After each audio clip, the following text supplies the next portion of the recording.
The Old Testament God is often described as being pretty wrathful.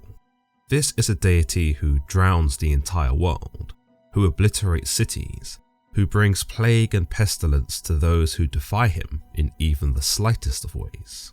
Yet underneath this violent exterior, there are those who would say that this same God is full of compassion and mercy. In fact, some would go as far as to say that when God delivers a harsh punishment, he also delivers a lesson, perhaps something akin to a silver lining. The old adage springs to mind that when God closes a door, he leaves open a window. Some might say that this very compassion is evident in the early chapters of Genesis, where God expels Adam and Eve from the garden. You'll notice that he doesn't just kick his children out and slam the gate shut, but rather adorns them with clothes. Remember, they were aware of their nakedness now and capable of experiencing shame, but instead of allowing them to suffer, God is seen to make for them garments, almost like the dutiful father who, though is wroth with his child, can't bear to see them leave without ensuring they have all that they need. In today's episode, we'll be discussing these very garments that God constructs for Adam and Eve, for whilst the Bible is pretty succinct in its account of these items, extra-canonical accounts and Jewish legends lead us to believe that these items of clothing weren't just accessories for Adam and Eve's modesty, nor even garments to keep them warm, but rather divinely infused fabrics that could bestow the wearer with powers beyond their imagination. As mentioned, the biblical account is quite terse when describing the clothes made for Adam and Eve. We are simply told, "The Lord God made garments of skin for Adam and his wife, and clothed them."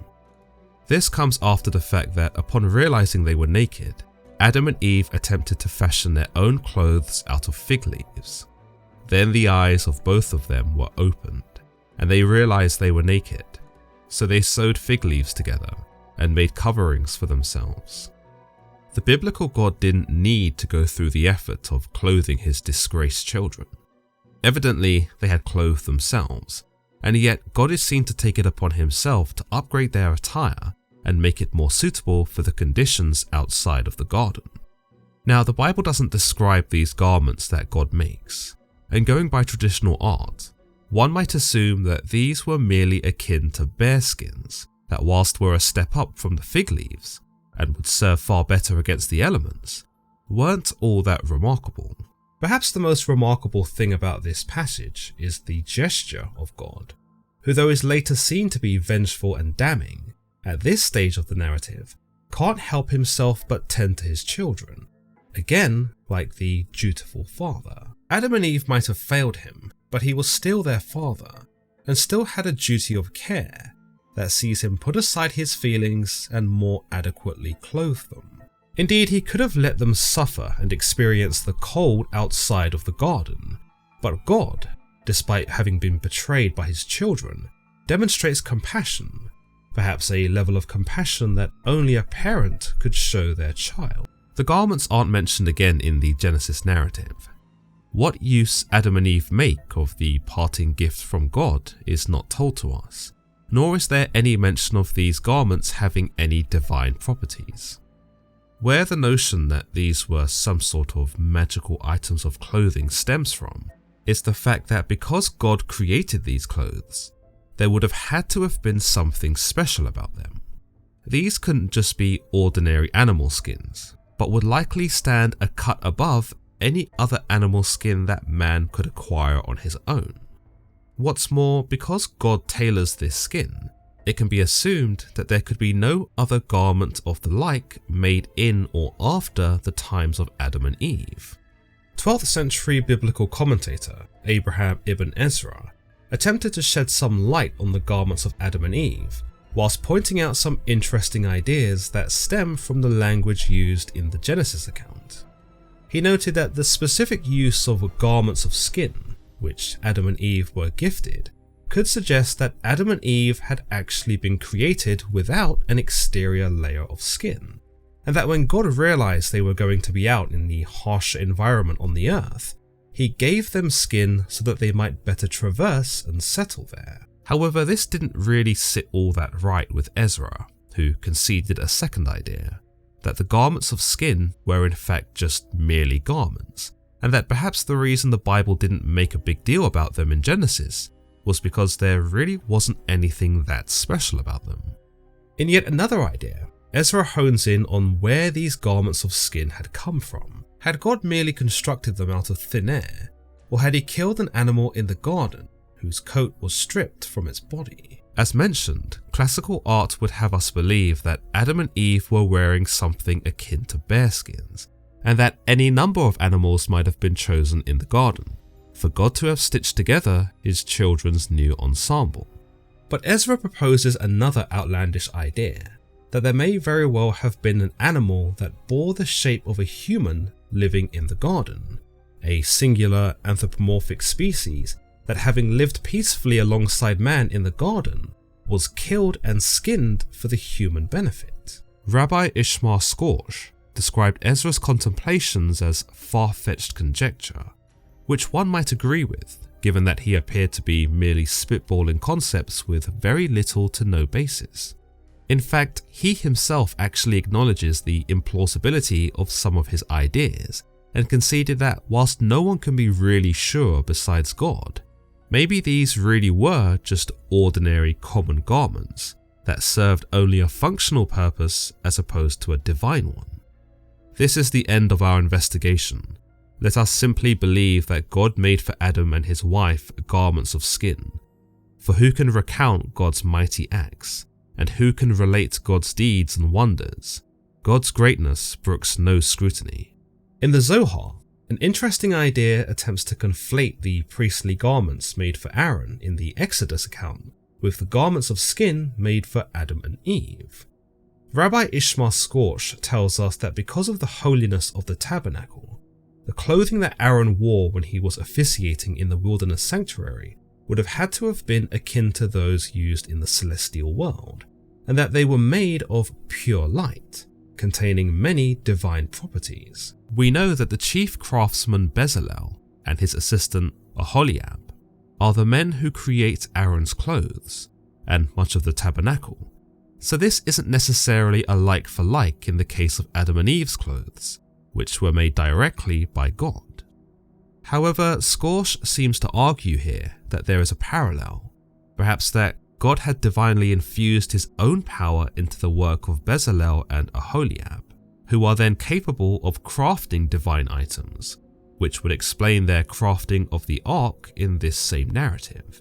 In this, he adds that the Zohar interpreted the rare and opaque noun serad in Bigdai Serad to mean garments of serad, serad meaning to survive or be left over. Therefore, as the tabernacle was an island of heaven on the earth, the priestly garments Aaron wore would then have consisted of remnants from the celestial world above. He concludes, the sanctity of the site determined the ethereal nature of the garb. Unfortunately, he doesn't go into much detail about what this ethereal nature consists of, but rather continues to associate these garments of Aaron with the garments of skin made for Adam and Eve. He advises that we ought not to view them as merely corporeal garments of skin, but in the same vein as Aaron, where they were in fact garments of light, in consonance with the purity of their earthly paradise. Having read this account, I believed Skorsh was trying to imply that as Aaron's clothes were made in a holy place, by the tabernacle, and as Adam and Eve's clothes were made in a holy place, the Garden of Eden, then both would have had to have had some sort of celestial property about them.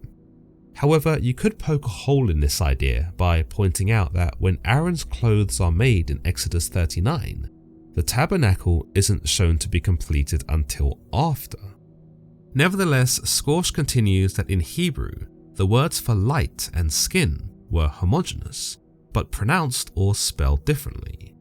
Light was aleph, and skin was ayin, which he proposes is similar enough for the Zohar to establish a linguistic kinship between the words, which gave birth to yet another idea that Adam and Eve's garments were made of celestial light, but that when they exited the garden, they became garments of skin.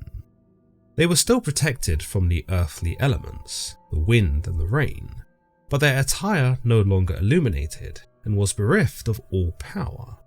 Whatever that power was, neither the Zohar nor Scorch seemed keen to venture a guess. 17th century Kabbalist Isaiah Horowitz also honed in on this distinction between the garments of light and the garments of skin, where he suggested that the garments were metaphors for our cognitive limitations. In that sense, we can derive at least one supernatural power from the garments that allowed the wearer to understand the Torah perfectly, whilst recognizing God's law without having to study or interpret it. Scorch, though, seems to suggest that the garments lost their light when Adam and Eve emerged onto the earth, and that the expulsion made everything much more obscure and impenetrable in terms of our understanding. He noted that, of all human beings since, only Moses attained the spiritual and intellectual powers that were once destined to be our common endowment.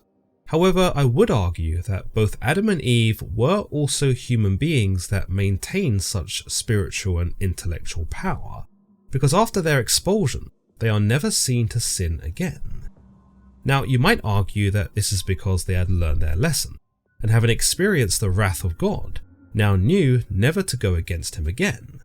But there is reason to believe, at least from apocryphal texts, that the garments did indeed continue to function with divine power, hence why Adam and Eve don't sin again, and perhaps why, as per several Jewish legends, the very clothes on Adam and Eve's backs are seen to be highly covetous items. In the book of Jasher, we are shown how the very garments of Adam and Eve are inherited by their descendants and seem to pass down amongst the generations as something akin to a family heirloom. We are told that after the death of Adam and his wife, the garments were given to Enoch, and then when Enoch was taken up to heaven by God, they were given to Methuselah, and then when Methuselah died, they were given to Noah, who deemed them to be so valuable that he actually brought them aboard the ark, where they remained with him. But whilst they were in Noah's possession, his son Ham stole the garments and took them and hid them from his brothers. When he begat his firstborn son Cush, he gave him the garments in secret, and there they remained with Cush for many days, who also concealed them from his family. Much like the Bible, the Jasher account doesn't tell us specifically what was so special about the garments of Adam and Eve, but what we can deduce is that there was something indeed special about them. Why else would they be consciously handed down? Some might argue that there was a certain ceremonial sentiment about them, that they were merely a last relic connecting humanity to his original home on Eden. But that wouldn't explain why Ham would steal them from Noah.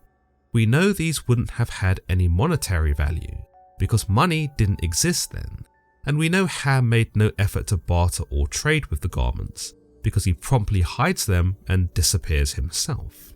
Surely these garments had some sort of power that each of the patriarchs were aware of, but what's even more baffling is that despite being aware of this power, none of the inheritors are seen to try the garments on.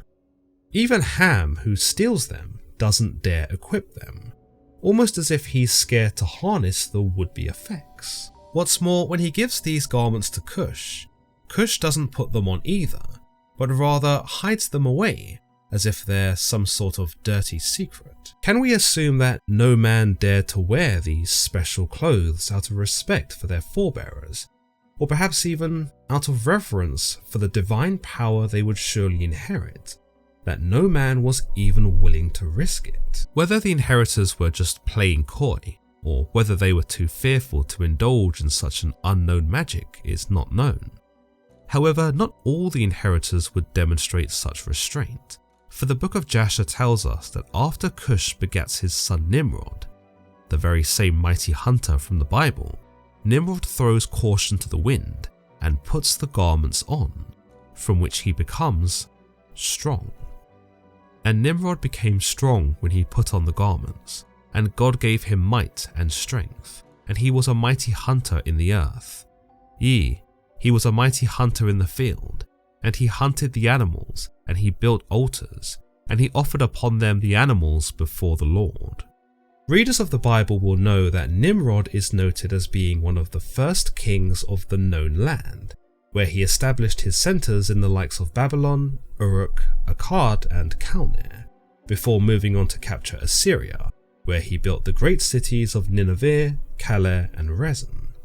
In essence, Nimrod is recognized as a conqueror, and whilst the Bible itself doesn't address him as being wicked, there is reason amongst some believers to view him as a tyrant and a warmongerer, one who, in some interpretations, believed he could rival God because of his strength. The book of Jasher continues to paint Nimrod in this same light, only it is far more colourful with its descriptions of him. After equipping the garments of Adam and Eve, he rises up amongst his brethren, he routs out all of his enemies, he succeeds in many battles, he is made king of many lands, he builds vast and extensive cities and tall lofty palaces, and becomes very great. All nations and tongues hear of his fame, and they gather themselves to him and bow down before him. And all the nations and tongues heard of his fame, and they gathered themselves to him, and they bowed down to the earth, and they brought him offerings, and he became their lord and king. And they all dwelt with him in the city at Shinar, and Nimrod reigned in the earth over all the sons of Noah, and they were all under his power and counsel. Whether this all transpires because Nimrod is truly a mighty hunter, blessed by God and possessing such natural strength, or whether this is all facilitated by his adorning of Adam and Eve's garments is a matter for some debate. Some would argue that considering the Bible addresses Nimrod as a mighty king, without mentioning his inheriting of any clothing from Adam and Eve, then it's likely that he was truly born to be such a ruler, as was likely ordained in God's plan. However, others would argue that because Nimrod only seems to achieve such magnificent success after he's put on the clothing, then perhaps this is an example of the garment's magical properties, that it turns the wearer into a formidable, unconquerable fighting machine that can exact full dominance over his enemies, and perhaps allows for some form of invulnerability, which enables him to be such a force on the battlefield.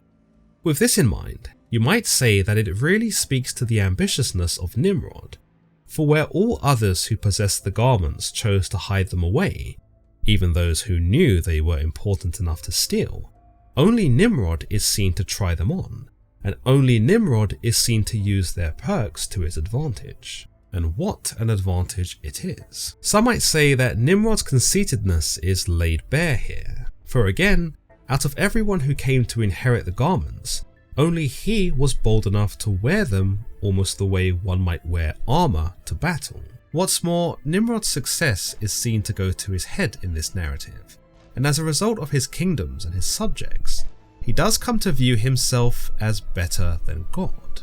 In this then, it might be said that though the garments infuse him with power, they also facilitate his downfall, as he soon finds himself on the opposite side of the Almighty. It's quite perplexing for us to understand that despite these powers that the garments are believed to bestow upon Nimrod, Nimrod is still killed in battle, where in one fateful event later in the story, he is snuck up upon by Esau, son of Isaac, who beheads him in the field. The text isn't clear whether or not Nimrod was actually wearing the garments, or if he had just had them on his person, so that might explain how Nimrod is felled in the way that he is.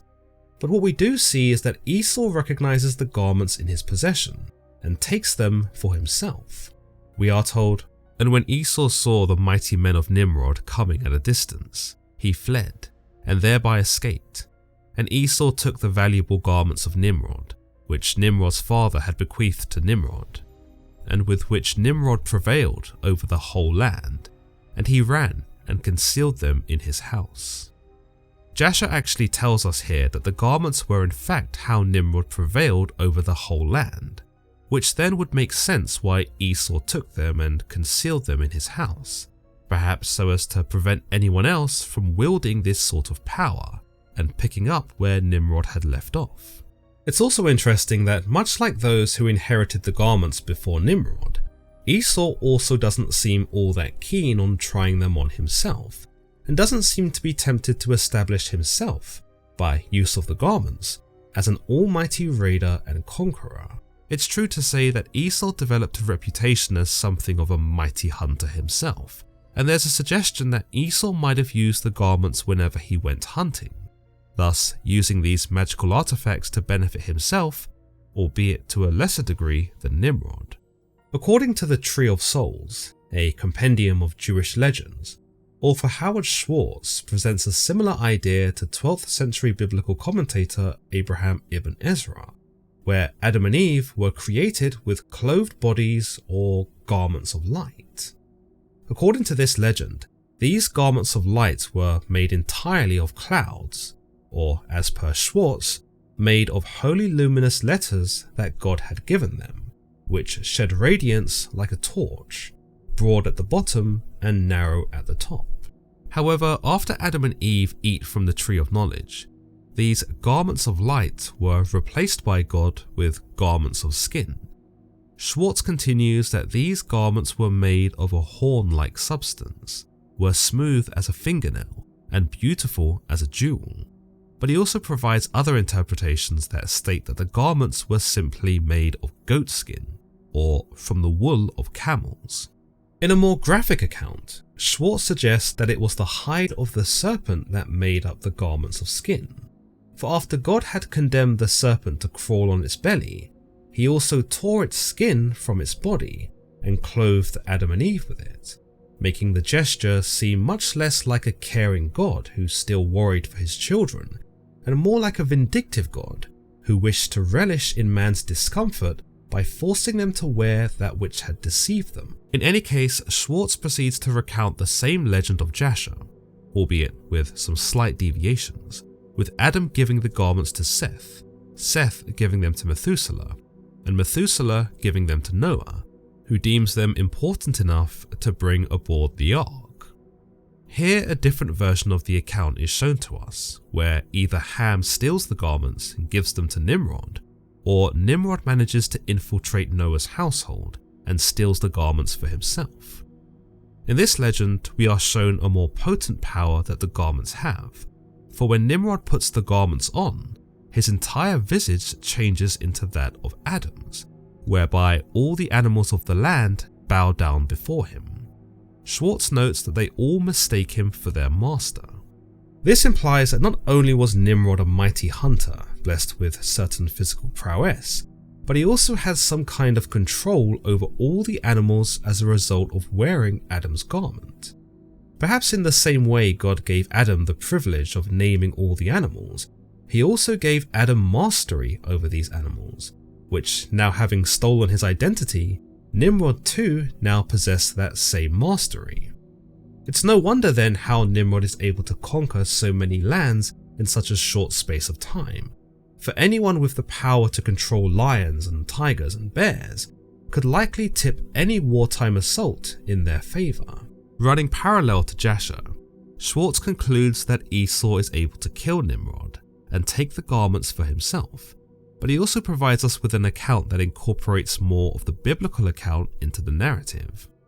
In Genesis 27:15, we are told, Rebekah took the best clothes of her older son Esau, which were there in the house, and had her younger son Jacob put them on.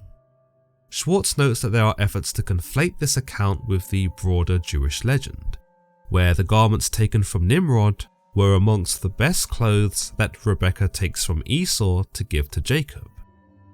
In the biblical narrative, due to his old age and poor sight, Isaac is unable to identify which son he is speaking with, and so with Jacob wearing Esau's clothes, the garments of Adam and Eve, Isaac mistakes the scent of the garment for his oldest son, and thus blesses Jacob instead of Esau.